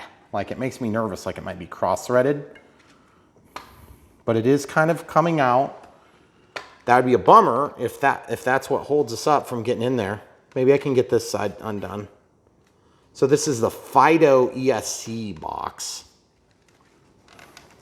Now, off camera, we were talking about how big of an opening there is around this tire, and I thought that's pretty cool. I wonder if a guy could get bigger tires, like if you wanted to do fat tires on here. Not sure if the wheel would support that. It's a pretty small tire. In fact, this tire is, can you see on your side what it is? It's hard to see over here. Let's see the inflation. It's in the manual. Do you want me to look while I fight this? Yeah. Oh, wait, except that I think I might be able to get in here. Yep, just show them from this side. They could see. There's the electronic speed control. You can see this hole. That's what we're trying to get into. So this one's the one where you use this nut. It's a lock nut, okay? So it's a nylock. So yeah, that is correct. I know we've got it right. I'm just not sure why we have this extra bolt. And that always makes me nervous when we have an extra bolt that could be of some level of consequence. do you want to know what my theory is? What is your theory? There's a hole on the back of there. I wonder if the bracket was supposed to go on the back instead of underneath the light. Oh. I noticed that when I was standing over here. Shoot. You know what? The camera crew probably has a point. Although, we'll stop and look at the footage of the pictures quick and come right back. So these are forceps. They're not included, but I'm going to use it because my screw is not wanting to come out. So far, first thing I've had trouble with. And then not having instructions is a little bit of a pain. So I put the washer under the head of the screw, or the bolt in this case, and I'm just going to feed this up and into this electronic speed controller hole. And then I have this locked onto the nut, okay? So that gives me basically more hands to do what I need to do. And then I can very carefully, I need 3 hands for this. This is awkward. Yeah, so we just have to figure out how to get this started real quick, and then we'll be golden. So you guys get the idea. I'm basically holding this inside, and then I have to somehow spin that in. That's gonna suck. Okay. Okay, so full disclosure, Megan had to help me hold this while I was doing that. So now we're gonna take and put the other one in. It's not tight, it's just being held up right now. So now this one is gonna go in here, okay? And you wanna kind of get these things started before you torque everything down. I'm beginning to understand why the manufacturer didn't install this, because I think that a lot of people are not gonna necessarily want them, and so they may not want to go through the trouble, to be honest, because this has gotta be the hardest part. Plus, I think some people are gonna put on bigger tires. So that's my take on it. Okay, so now we've got the provided tools. This one's gonna be a little bit of a pain to get into because the tire is here. And as you can see, it's quite a tight fit. So in my case, I have another thing of forceps, so I'm just gonna use that to kind of twist it in. And if I can get it to go, I just needed to get a couple more turns. I could also let the air out of the tire, and that'd be really easy to do. And then I can always add air back to it. I'm not sure what's easier. So I think for now, you can see it's going, it's just kind of awkward. And I don't want to take this wheel, I don't want to take the rear wheel off. There's just so much involved in it. Getting this tightened, you can see it's going through just fine. once you get it started, it's not a big deal. And again, just using the provided tools as much as we can. I mean, there's going to be certain, dang it, popped off on me. There's going to be certain spots where it's kind of convenient to use a different tool, but I would say you wouldn't need them. You would just have to struggle through it a little bit. Okay. That's pretty tight. I want to get that chain around it. There we go. Okay, so that's torqued down real tight. All right, so now the hard part's going to be getting that one tightened because it's up there. Now, I feel like this is sturdy enough. It's maybe not great, but it's going to be enough to stop some of that road splash from getting up on your rear end. So I think we are just going to go ahead and tighten this down if we can get it to tighten. I have the forceps holding, but you won't have the same problem I am here. So you would just be able to hold the nut on the inside. So we are dealing with that. Hopefully yours doesn't have that same problem, but ours definitely does. If I were to sit there and try to take that screw out, I might break the nutsert or this cover. So I'm just being really careful with it. I could take it or leave it. These covers are not really why I got the bike, obviously, because we want to ride it and we want to use it and we're excited to be able to go on the bike paths. This one has a lot of cool features, and I think the 250 watt motor is going to be just enough to really give us something to be excited about. It's surprising how much you can do with 250 watts, and we'll still have to pedal. There's certain ranges of speed, and I think this one's a class 2. So we have a thumb throttle, and then we also have a horn, and we have a light. So very excited to see how all that works, because we've seen a few different bikes and some of those features are actually quite premium, which sounds crazy, even for a $1,000 bike. And that's part of the reason why we ended up at Banggood, was because I was comparing and contrasting features and like, what can you get for your same money? And we were finding a huge disparity in features. And so that's how we ended up on Banggood. And then I realized Banggood has a lot of different choices. So I was really excited to see that. And of course we work with them on the airplane thing. That was pretty convenient there. So now I have my nylock started, okay? So that thing started. So now I'm gonna pause. We're gonna see if we can get that in there. I'm just struggling through it. It's gonna be frustrating to watch. So we'll come right back. All right, so I ended up getting the last screw out by just using an impact. And then I also had to use some of these tools. Once I was inside, this is the easy way to do it. And when I say easy, I mean, I was trying to keep this down to the lowest tool count as possible, because we know that this bike comes with some of the tools that you may need. But I also don't believe that most of you are gonna have the problem that I had with that particular screw not releasing in this module access. This, of course, is the electronic speed controller and whatever sort of processor, and I'm not sure what all's in there. But the point is, this is really not that big a deal. We've seen a lot worse in the airplanes we review, I can tell you that. And so I'm okay with it. I'm a little bit annoyed the fact that we had to get out a tool beyond what was included to undo the one screw. But again, it's not the end of the world. So we're just tightening this in here, and I'm using the wrong size 8mm box end wrench.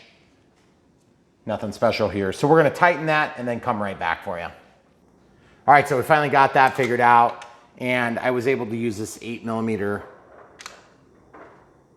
box end wrench to tighten it. I did find a washer. It made it a lot easier. It did come with a washer, but I just wanted it to be easy. So also we took out the controller and we just slid all the wires out. And the thing that's cool about this is if you ever have to replace it, it looks like all the components are unpluggable. So not sure if that's good, bad, or ugly, but I kind of hope to not ever need to be in this cavity again.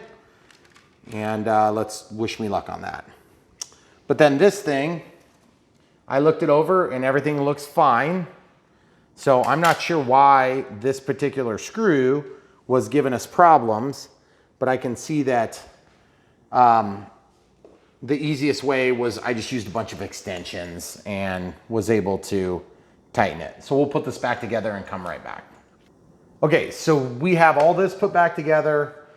This is mounted. It's got a little bit of flexibility back here in case you hit something or get a rock or wood chunk or something like that. Then over here, same thing. A little bit of flexibility. I think that this, and I tightened that in, that came with this kit, and that's actually maybe where you're supposed to mount it. But we had no problems mounting it the way we did under the light bracket, and I think it looks just fine. So without further ado, we're gonna pick this up and put it down on the ground because it's really not that heavy. I'm trying to learn where to grab things when the chair's gone. Yeah, it's pretty easy to move. And then as you can see, it's easy to get down there, and then you can compare the size. This is fixed. There's no adjustment there, but there is quite a bit of adjustment on the seat. So we'll leave this here. And even though this is still charging, we're gonna unplug it. Immediately the lights go off, so you know it's not charging anymore. This thing is pretty warm, so you'll wanna be aware of that. This is upright, this is not upright. There's probably a heat sink relative to where that's supposed to go. And then I would encourage you to plug this. That's gonna be one plug that you don't wanna leave opened, okay? And the seat is gonna be pretty easy. You open this up, and then this goes in. There's a min and max height. Okay, so we can probably loosen that just a little bit. Okay, so the minimum purchase would be there. Goodness gracious. That would be a little... What kind of a clown car are we driving here? That would be insane. So then all the way down is too low, according to this. I don't really understand why, but let's say that that's where I want it to be. I'm not sure if that's right.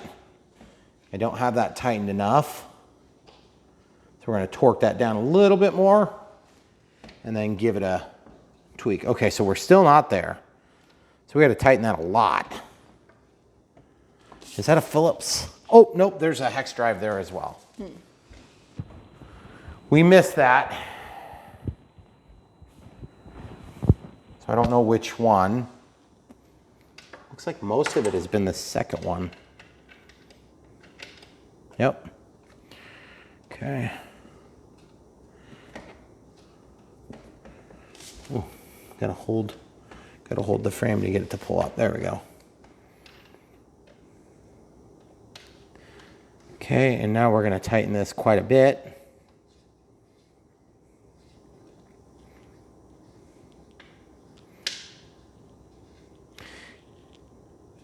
Okay, that's pretty good. And then we can tighten that a little bit further. Okay, so we've got that now. All right, then we'll power the whole thing up. See how hard it is to get this thing plugged in? Very easy, you just push it in, it locks, and then there's a power button. That is so cool. Okay, so now I can't resist. I literally cannot resist. It's gonna be kind of hard for me to see the lights here. So I think I need to rotate this control a little bit. So let's see if they gave us the unlock for that. Yes, they did. They gave us the tool necessary to loosen that. Then we can spin that around to wherever I like it. And then let's show them the headlight. Is it on or off? It's off. It's off. Do you have to power the whole thing on? It is on, I believe. So I'm not sure how that's supposed to work. I think. Oh, you have to power on the actual, yeah. the actual unit on. My apologies. I think Okay, so I tighten that. So this is where I want to just get on here and see if it's good. So we've got it up probably a little bit too high. And the brakes need to be adjusted down. Oh, you know what that is? I just realized what I did wrong. We need to torque it. We need to just twist it a little bit. Oh. And then we can get that adjustment where we want it. That'll take care of some of those disparities in height. Okay, oh, way better. Okay, and then the shifters, are here and here. So you got a index finger adjustment there, and then a thumb adjustment. And then this one here as well. That's your throttle. Okay, so there is a protective cover on that. And then this gets powered on. Oh, Whoa, there's look headlight. at that. You see that? Yep. You want to show them from over there so they can see? That's cool. Look at that. That's bright. That's right. Okay, so it's also on right now, and it's in kilometers an hour. 2, 3. So this is how you adjust your speed. 1, 2, or 3, and that's your pedal assist. It's a very easy to see display. Not sure how that's going to look in the. Okay, so you can turn the light off or on. It's not a momentary push button. It's actually a clicker. So it's on or off. And then there's a horn, which is pretty cool. And then of course, then this is your throttle. So you got to be a little bit careful about that. So I think without further ado, we're going to go outside and get lights turned on, and we'll show you what it does in the dark. So here comes the camera crew. Don't crash, I'm recording you. Oh, can I keep going? Yes. So she is riding on the thing, and we found out a few different things that were pretty exciting so far in our initial attempts to kind of make adjustments. You have to kind of aim the light, which is good. And that way you can kind of see to the periphery, to the left and to the right. And it's very easy to see in the dark going down the road, which is really nice. You can see it's quite bright. It also makes this weird noise, which you guys are going to hear. There it is.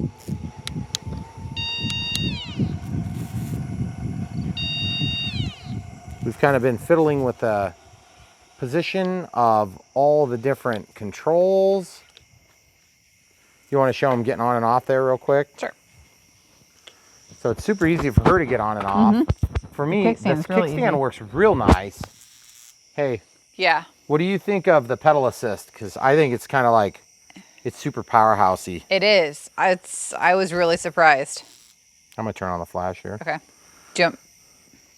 So it looks better than I thought it was going to look. The handles are okay. They're not anything too fancy. This paddle is how you do your throttle. And of course you've got the gear selector here. And the selector is 2 style. There's one way up inside. That takes you up. And then there's one that's down here that's bigger. And that brings you back down. And then of course you got the conventional brakes. And we'll shut off the flash. Now we're only just showing you this in the dark. Because in the dark, you know, it just changes the whole environment. You can see everything really good. This is how you change your power control. So 1 is the lowest, 2 is the middle, and 3 is the highest. I don't know what that means. We're also in kilometers an hour. I'd like to figure out a way to get that into miles per hour. You can turn on and off the light. And you got an electric horn, which is super easy to use. We tightened. There is a Phillips screw. Turn on our flash here. There's a Phillips screw and a nut. And that is how you tighten this. Of course, you got to get that aimed right. So you've got a light that kind of emanates to the side. And then there's a higher beam up there, which works really good. We were playing mostly with our adjustments here. So it's really easy. And we're probably going to have to take a paint pen and mark it so we know how to get it lined back up. And maybe there'll be 2 marks. There'll be one that's, you know, pink and one that's blue or something like that for me and Megan to differentiate. But right now, we both were riding at the same seat height. Which is probably pretty tight for me. And so it's a little high for me, but we're just trying to. Yeah, we're just kind of getting a feel for it right now. And the kickstand works really nice, which is something that I haven't seen for a long time on a bike. Yeah. I can get on and off really easy. It's definitely not maybe a perfect size for me. It's a little small for me. The frame, I would describe this frame as like a medium to small frame. And I need a large frame. So you can push or you can use the throttle. So this is in 3. It's very peppy. And it does lag a little bit when you give it throttle. So when I'm pedaling, it starts giving power after my stroke. So like when I put my foot down, it does throttle and then it takes a second to let off. So it's a little bit different. I'm okay with that because especially in speed 3, so I'll go back to speed 1. So in speed 1, and we're in a middle gear right now, it just feels like, you know, you're kind of pushing it along. I'm in 3rd gear of 7. So if I go down to the 1st gear, then it's got tons of power. But of course you can see I really have to work hard with my legs. I'm not working hard at all. I just have to move my feet a lot. But then if you use the thumb throttle, it really takes off, even in first speed. So in 3rd speed, it does pretty stinking good. I'm not a small guy. And that's the other thing too. There's that noise. I think that noise must constitute being at top speed or something of the sort. So we'll do a little bit more research and figure that out. Now I'm going to start from the top gear. So just helping it along to shift. It's very, very good clean shifting. I'm in top gear now. Look at that, it's just insane.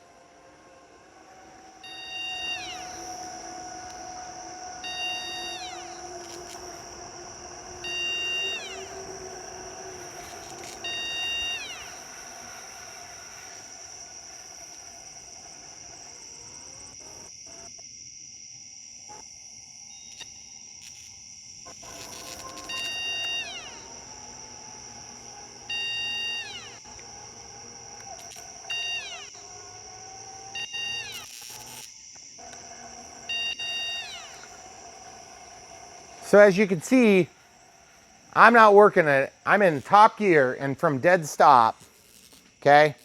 The thing that's nice is if you have trouble getting moving, you can use the throttle to get moving. Also, if you want to walk alongside your bike, it might be a little awkward to hold from that side, so I would hold from this side. This thing is pretty light. It's not a heavy bike, you know, so it's not hard to move around, but you can walk it along. I would put it in a low speed because it's going to be a little crazy. And then I would also make sure you're in your lowest gear. Actually, you might want to be in the highest gear. But as you can see, the motor does just fine.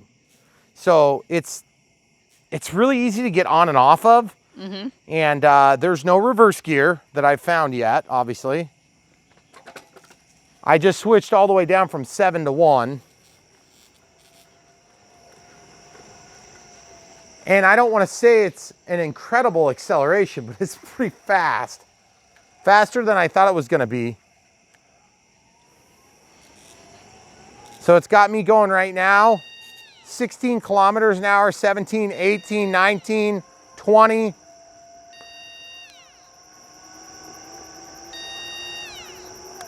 I doubt you can hear me now, but 25 kilometers an hour.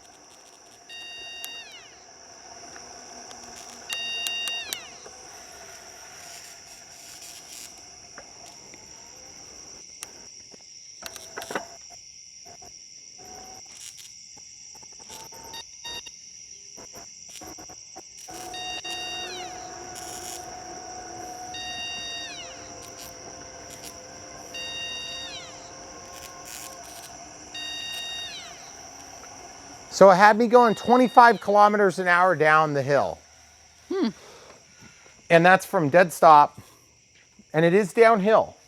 So I'm just like really amazed at how well it's performing because the wattage of the motor is only 250.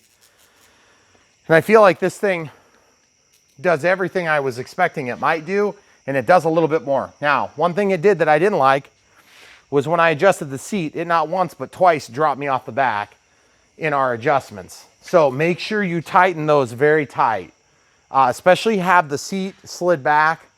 I'm sure that's making a big impact on it. And when it came, it was all the way forward or most of the way forward. And so it really made it hard for my knees to clear the handlebars. I like the width of the handlebars because it's not super wide. And let's show them some sizes real quick while we're talking about it. So if you look at the width of the handlebars, you're looking like 23 inches, okay? The height of the seat where I am right now, which is not necessarily critical to everybody else, but I'm at 36 inches from the ground. Excuse me, let's call it 35 inches. I was tipped. And let's look at the wheel size. The width of the tire is an inch and 5/8 is what I'm measuring. And then I would call that 19 inches of tire. The frame, we're 24 inches to the center of the seat, but you can adjust the seat a little bit. So that's still pretty small frame for a guy my size. But the thing that's interesting to me is that Megan and I can both ride it, okay? Is that mic still picking up? Yep.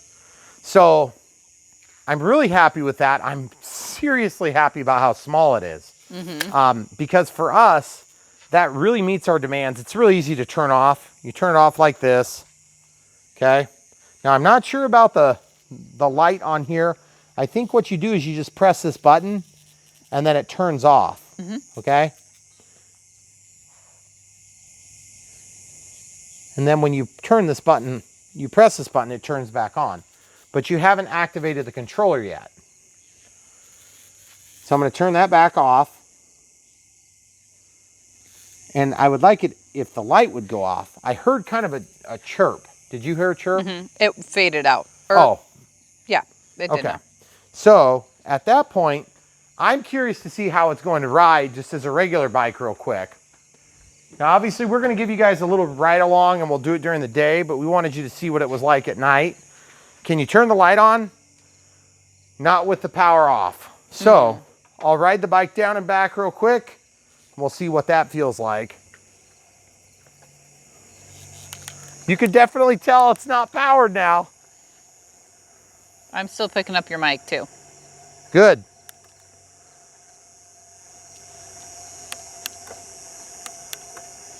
No, we just can't see him when he disappears over the hill.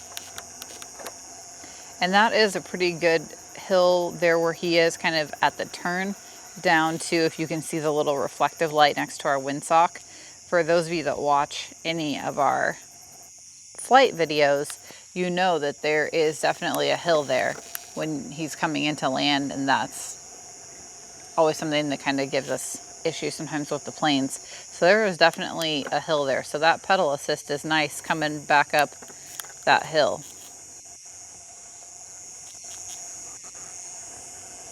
It's definitely a lot harder to ride like this for me because I'm too big for the bike. You can see my knees are getting close to the handlebars, but it's not so bad. It's not so bad that it doesn't get the job done. And I feel like you've got enough speed, you've got enough gear ratio that when you're going downhill, you feel like you can get going. And then when you're coming back uphill, you feel like you can keep going uphill. So, and you definitely would get exercise doing it. Big drawback for me is just the overall size of the frame. And that can't be changed really, because it is a folding bike after all. So I think really what needs to happen is we need to have a bike that's got a bigger frame for me and a smaller frame for you. The thing I really like about this is that as our kids advance to a point where they can safely operate an e-bike like this, they could use that too, which would be really fun. When it's not dark, we're going to show you if this does all right off-road. It probably will do poorly. But off-road meaning in the grass and some of our paths on the property too. And then we'll take it up and down a bike path, which is close to our property.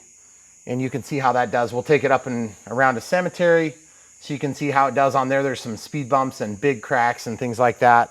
The tires are not huge, so you do feel it.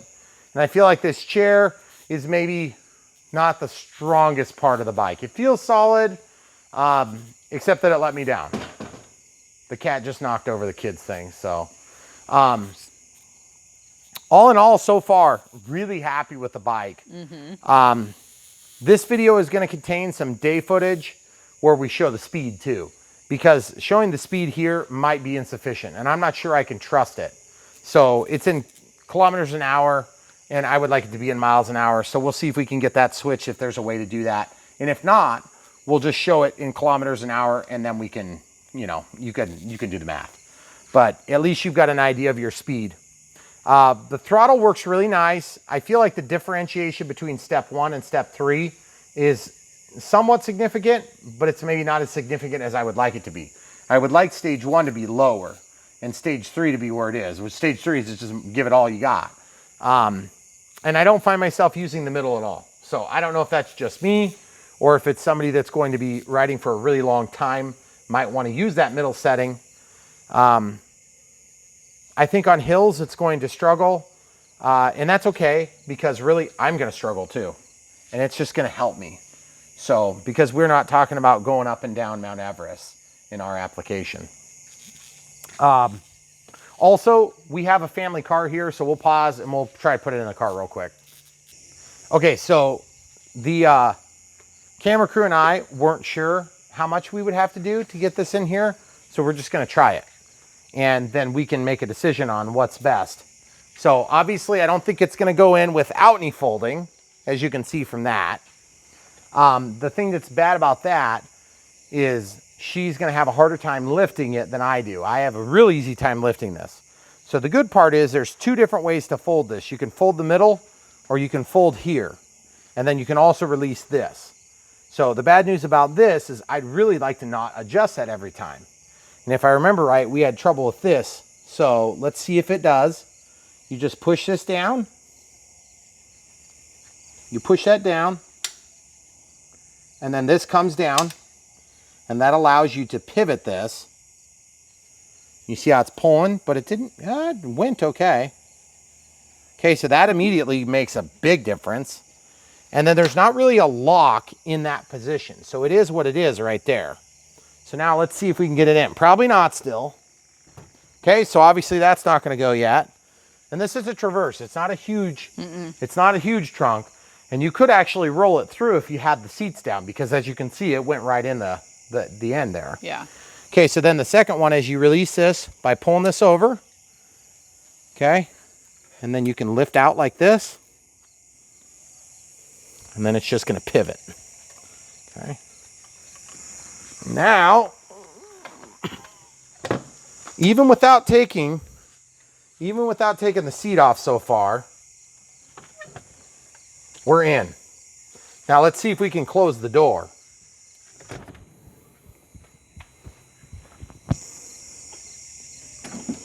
We'll throw caution to the wind. It's in there, totally in there. Cool. And that took me all of a minute. If anybody has used a rack that goes on the back of a car, you'll know it takes longer than that. Yep. So then the big question is, can the camera crew grab it? Can she even take it out? Goodness gracious. Yes. You got to be careful where you pick it up. I know. So it That's doesn't my swing out. concern. She's got it. She's tough. She Okay. does have it on the ground. So then you can fold the main body out. wait, hold on. What do you set it on? Just unfold it first. You got to watch your pedal a little bit. Maybe just grab that handle, there, see if okay. it'll go up. You could probably just pull it straight up. Just pull it straight up. Throw caution to the wind. And then you just keep going. It'll go. Okay, just keep unfolding. Yeah. See, it's a little awkward. It is. Well, and I've never done it. Yep, that Okay. one's done. And then, oh, that did like lock in, right? No. No, you have to keep... Oh, no, this has to come down, right? Watch your fingers for a sec. This. Now do it. Now bring it all the way back up. Oh, Yep. gotcha. Yep. Oh. So this gets pushed all the way in, and then you're golden. So now it's ready to ride. That was pretty painless. Yeah. We've moved bikes before, and it's not that easy, guys. And if you did it like more than once ever on a video, you would know how to do it the next time. That's true. That's right. Okay, so in closing for tonight, before we go to our day video, I'm super impressed with it. Yeah. It's not going to be everything to everybody because of the size. Right. But I would say that right now, I mean, that seat will go up like infinitely. I mean, you can be like over your shoulders. Yeah. Which should be insane. I don't know how you would put your hands on the handlebar. I'm sitting up when I ride it. Some people will not like that. They prefer to be leaning forward, I think. And some people would prefer to be sitting up. It just depends on the person, I guess. Right. I really don't care. If it's good for the application, I'm happy with it. And I think it depends on what you're using it for. If you're using it to commute to work, or if you're using it just for to get back pleasure and forth, riding. To get back and forth from point A to point B. The kickstand works so well. They never work. I know, they never work. It's It awesome. works really good. And there is actually an adjustment here too. Oh. If you want to make it sit up a little bit higher or a little bit shallower. Yeah. So just lots of really good things on this. Yeah. Certainly not perfect, but it's really good for what it is. And I'm excited to play with it, get a little bit more used to it. Yeah, for and sure. See how it works in the long run. But so far, guys, really excited. The Fiido D11. D11 electric bike. Feature packed. Very, very happy with it. And there's definitely more to come on this one. And really, I think what would kind of round this whole thing off is putting it up next to another alternative choice that's of similar size class or power. But for now, compared to riding a standard bike that actually makes you work, for me, that's good enough. And for many of you bike enthusiasts out there, you're not going to be buying this bike anyway, I'm assuming. Because this is the bike for me. And you're going to want to be going like 35 miles an hour. I think it's going to be a little slow for you, but for me, it's just right. Yep. All right, folks, a little bit more to come. Thanks for watching.